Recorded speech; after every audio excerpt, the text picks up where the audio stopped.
अस्सलाम वालेकुम, welcome back to my channel. उम्मीद आप सब लोग खैरियत से होंगे।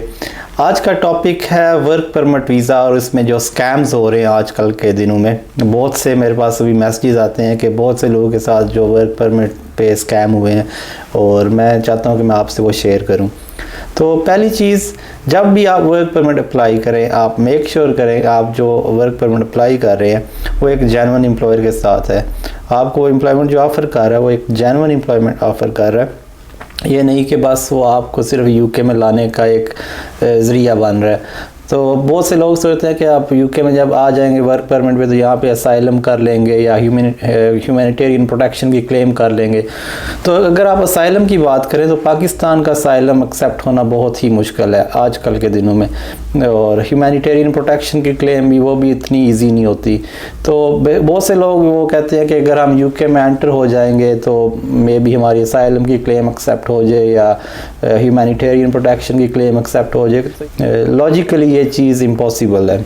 तो बहुत से एजेंट तो अपना वो एक सोच रहे हैं कि पैसा बनाने का एक ज़रिया उन्होंने बनाया हुआ है कि कैसे आपको बस आपके पैसे वो लें और बस आपको वर्क परमिट इशू कर दें। अभी रिसेंटली मेरे पास एक साउथ अफ्रीकन क्लाइंट था, तो उसको वर्क परमिट इशू हुआ। एक कंपनी थी, उस कंपनी ने उसके कॉन्ट्रैक्ट में एक क्लॉज डाल दी थी कि अगर आप हमारी जॉब छोड़ोगे तो 6000 पाउंड हमें दे कर जॉब छोड़ोगे और तब आप किसी दूसरे एम्प्लॉयर के साथ मूव हो सकोगे। तो वो मेरे पास आया, वो उसने कॉन्ट्रैक्ट साइन भी किया हुआ था, लेकिन बस क्रेज़ था यूके आने का तो उसने वो कॉन्ट्रैक्ट पढ़ा नहीं। तो 6000 पाउंड की जो क्लॉज थी मैंने खुद देखी, तो वो उसने साइन भी किया हुआ था। अभी वो जॉब मूव भी नहीं कर सकता और वो जहाँ पे जॉब कर रहा था वो जॉब बहुत ही सख्त है, उसको बहुत सी मुश्किलात पैदा हो रही हैं उधर काम करने में। तो जब वो बेचारा मूव करने की कोशिश करता है तो 6000 पाउंड उसको वो देने हैं, तब वो किसी और एम्प्लॉयर के साथ मूव होगा। तो एक ये चीज़ होगी कि आपने अपना एम्प्लॉयर जो है, जो आपको वर्क परमिट इशू कर रहा है, उसको चेक करना। दूसरी चीज़ ये है कि बहुत से लोग आजकल एजेंट्स खासकर जो है वो तो लोगों को उधर से बस पैसे पकड़े, तो बहुत से एम्प्लॉयर भी, और यूके में भी ऐसे बहुत से लोग हैं जो कि लॉयर भी हैं और डिफरेंट जो उनके जॉब्स हैं, प्रोफेशनल जॉब्स, वो भी इस तरह के काम में मुलव्वस हैं। आपको याद होगा 2009 और 12 के दरमियान जो स्टूडेंट्स का बहरान आया था। स्टूडेंट्स बहरान नहीं आया था, स्टूडेंट्स जो आना शुरू हुए थे यूके में, बहुत से लोग। तो बहुत से लोगों को याद होगा कॉलेजेस को होम ऑफिस ने बहुत से लाइसेंस दिए थे और बाद में एकदम विद इन फ्यू वीक्स वो लाइसेंस रिवोक करना शुरू कर दिए, और जो बेचारे स्टूडेंट्स थे उनका स्टेटस बिल्कुल एक लिम्बो में चला गया था। उनको समझ नहीं थी बेचारे क्या करें।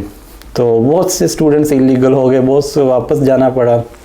इसी तरह मेरे ख्याल में अगर आप इस चीज़ को उसके पिछले जो होम ऑफिस की पॉलिसीज़ को मद्देनज़र रख के देखा जाए तो ये बिल्कुल ही वही सीन क्रिएट कर रहे हैं जिस तरह स्टूडेंट के साथ 2009 और 2012 के दरमियान में हुआ था। तो अभी एम्प्लॉयर्स को दरादर लाइसेंस दे रहे हैं, कोई ड्यू डिलिजेंस चेक्स नहीं हो रहे। बाद में ये होगा जब वो एम्प्लॉयर्स का ऑडिट आएगा तो जो बेसिकली लाइसेंस होता है वो 4 ईयर का दिया जाता है एम्प्लॉयर को, और 4 ईयर बाद उस एम्प्लॉयर ने वो लाइसेंस रीन्यू करना होता है। तो आपको जो सेटलमेंट मिलती है वो 5 ईयर बाद मिलती है। तो आप ये देखें, यहाँ पे एक कैच है, अगर आपका एम्प्लॉयर जेन्युइन नहीं है तो आपका वो 1 ईयर का पीरियड रह गया, वो आपने कहीं और से पूरा करना है। तो लेट्स सी आपका एम्प्लॉयर का लाइसेंस रिवोक हो गया, आपके पास 60 डेज हैं, आपने 60 डेज के अंदर कोई और एम्प्लॉयमेंट ढूंढनी है या अपना वीज़ा स्विच करना है। अगर आप विदिन 60 डेज नहीं कर पाते तो आपका वीज़ा फिनिश हो जाएगा और आपको कंट्री लीव करना होगा। तो यहाँ पे जो ये कैच है होम ऑफिस का, आप इसको भी मद्देनज़र रखें फ्यूचर में। तो ये सिर्फ आप वो टाइम बीइंग के लिए ना सोचें, आप कोशिश करें कि अपने फ्यूचर के बारे में सोचें। मेरे पास ऐसे क्लाइंट भी आए हैं जो बेचारे विक्टिम हैं इन एजेंट्स के, इन सो कॉल्ड लॉयर्स के। तो आप मेरे साथ बेशक अगर आपको कंसल्टेशन चाहिए आप मेरे साथ बात करें, मैं आपको स्ट्रेट वे बताऊंगा। अगर आपके केस में मेरिट हुआ मैं आपको कह दूंगा कि आपका केस हो सकता है। अगर आप कहेंगे मुझे कि हमारे लिए जॉब ढूंढ दें, हमारे लिए वर्क परमिट इशू करा दें, नो, मेरे हैंड्स अप हो जाएंगे। तो मैं स्ट्रेट वे कह रहा हूँ कि अगर आप मुझे मैसेज करें तो प्लीज़ उसमें आप सिर्फ लीगल वर्क रिलेटेड जो हो, अगर आपको किसी ने एम्प्लॉयर ने इशू किया हुआ है जॉब ऑफ़र, आप मुझसे रब्ता करें, मैं हेल्प करूंगा आपकी उसको फर्दर लीगल प्रोसीजर जो भी एप्लीकेशन सबमिट करने का या जो भी ऐसे या उसको चेक्स करने का। ये है कि मैं आपको जॉब इशू करा दूँ, वर्क परमिट इशू करा दूँ, तो ये आउट ऑफ स्कोप है मेरी जॉब से। तो मैं जैसे कह रहा था कि बहुत से एजेंट्स और लॉयर्स और जो प्रोफेशनल लोग भी इस काम में मुलव्वस हैं। अगर आप किसी ऐसे लॉयर का विक्टिम बने हैं या किसी इमिग्रेशन लॉयर का, किसी अकाउंटेंट का, किसी एजेंट का विक्टिम बने हैं, यूके में वो बंदा है, तो आप उस बंदे के अगेंस्ट कंप्लेंट भी डाल सकते हैं। मैं यहाँ पे लिंक डाल रहा हूँ अभी, आपको ये स्क्रीन भी शेयर करूँगा यहाँ पे। तो आप उधर जाएं, उस प्रोसीजर को फॉलो करें।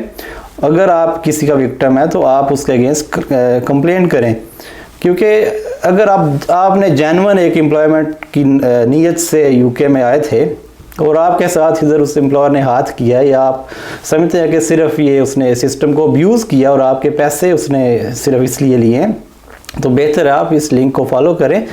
उस एजेंट या उस इमिग्रेशन लॉयर या जो भी प्रोफेशनल बॉडी है, आप उसको रिपोर्ट भी कर सकते हैं। तो इसी तरह अगर आप किसी और इमिग्रेशन एडवाइज़र, लॉयर या सोलिसिटर का विक्टिम बने हैं, उसकी वजह से आपको नुकसान हुआ है, आपका इमिग्रेशन स्टेटस खतरे में पड़ गया, तो आप उसके अगेंस्ट भी कंप्लेंट कर सकते हैं।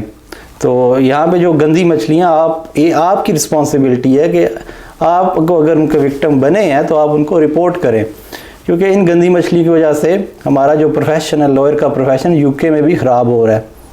और कुछ तो बिल्कुल जिनके पास लाइसेंस नहीं होता, वो मार्केट में बैठ जाते हैं और गलत एडवाइसें देते हैं। तो मुझे लोगों की समझ नहीं आती। जब आप डॉक्टर के पास जाते हैं तो आप बड़ी गौर से देखते हैं कि ये डॉक्टर जीएमसी से रजिस्टर्ड भी है, ये डॉक्टर है भी या नहीं।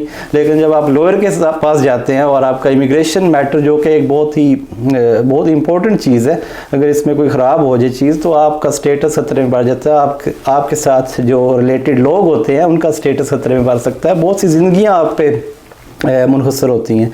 तो आप कोशिश करें कि उस बंदे के पास जाएं जो कि रेगुलेटेड है। ये आपकी रिस्पांसिबिलिटी है कि आप उसको चेक करें। मैं उसका भी लिंक नीचे डाल देता हूं, तो आप उसको चेक करें, आया वो लॉयर है, जो भी है वो प्रैक्टिस कर सकता है यूके में लॉ की। अगर नहीं तो आप बराए मेहरबानी उसको, ये नहीं कि वो थोड़ी फीस ले रहा है तो आप उसके पास ही जाएं, ये आपका मर्ज़ी है, लेकिन आपका जो काम करेगा वो रेगुलेटेड काम नहीं होगा। और अगर आपके साथ उसने हाथ कर दिया तो फिर आपकी वो जो पैसे गए तो गए, उसकी रिकवरी का कोई इतना इजी प्रोसीजर नहीं है। दूसरी तरफ अगर आप किसी लॉयर के थ्रू काम करते हैं तो उसके पास एक इंडेमनिटी इंश्योरेंस होती है। अगर वो गलती करता है तो आप क्लेम भी कर सकते हैं उसके अगेंस्ट, उसकी कंप्लेंट कर सकते हैं। तो जिसी तरह हमारी कंपनी है, उसके पास एक इंडेमनिटी इंश्योरेंस है। अगर इन केस हमारी कोई गलती होती है जिसकी वजह से क्लाइंट का नुकसान होता है, तो हमारे जो क्लाइंट है वो हमारे अगेंस्ट क्लेम भी कर सकते हैं। तो प्रोफेशन और अनप्रोफेशनल बंदे का यही एक मेन डिफरेंस है कि वो रेगुलेटेड नहीं होते, कोई इंडेमनिटी इंश्योरेंस नहीं होती। तो हाँ, फ़ीस में तो ऑब्वियसली फ़र्क होगा, हमारी फ़ीस में डेफिनेटली फ़र्क है, और एक हाई स्ट्रीट में बैठे ट्रैवल एजेंट या बिल्कुल अनक्वालिफाइड बंदा, उससे डेफिनेटली हमारा फ़र्क होगा। तो अगर आपको कोई इमिग्रेशन मैटर के बारे में इंफॉर्मेशन चाहिए, प्लीज़ मेरे इंस्टाग्राम, फेसबुक पेज या इधर आप यूट्यूब के कमेंट सेक्शन में आप लिख दें। मेरी कोशिश होगी या मेरे किसी टीम मेंबर की कोशिश होगी आपको रिप्लाई करें।